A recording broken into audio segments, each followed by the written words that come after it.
Aleluia. Jesus veio a essa terra e forma a semelhança de carne. Para quê? Para nos representar diante do Pai. Para quê? Para cumprir a justiça divina, que era o quê? A morte do pecador. O salário do pecado é a morte. Quando Paulo diz isso, ele já está louvando a Deus. Por quê? Porque ele já recebeu a revelação que nós também já temos. Mas o dom gratuito de Deus é a vida eterna em Cristo Jesus, o nosso Senhor.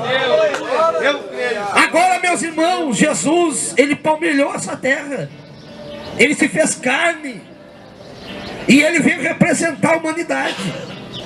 A semelhança da carne do pecado, ele padeceu.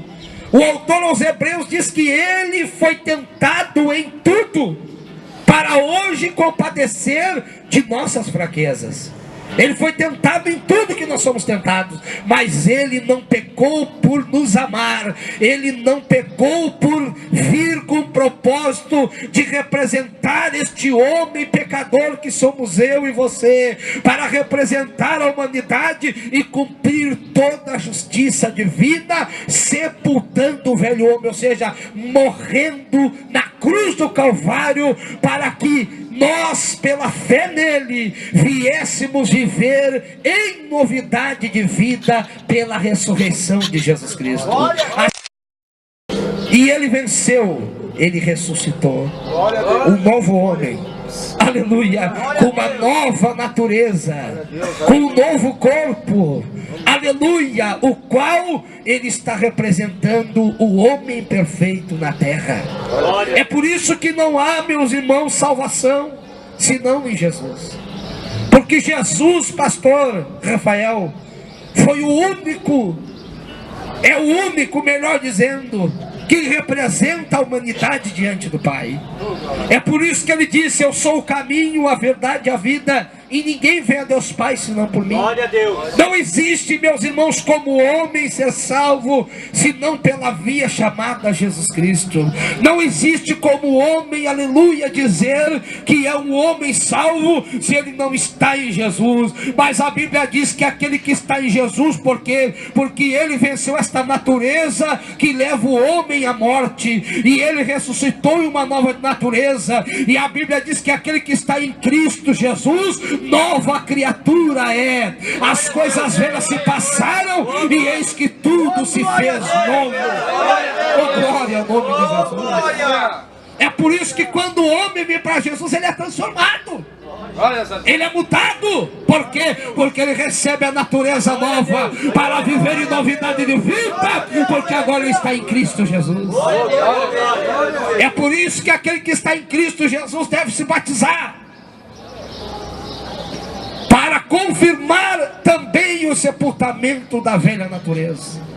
O batismo é algo público, de testemunho diante dos céus, onde neste momento Deus, a Trindade divina, os anjos estão assistindo isso.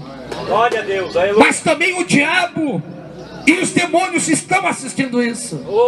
E eles estão desesperados. Por quê? Porque mais 4 almas estão, aleluia, fazendo festa no céu, porque os anjos agora estão cultuando ao nosso Senhor.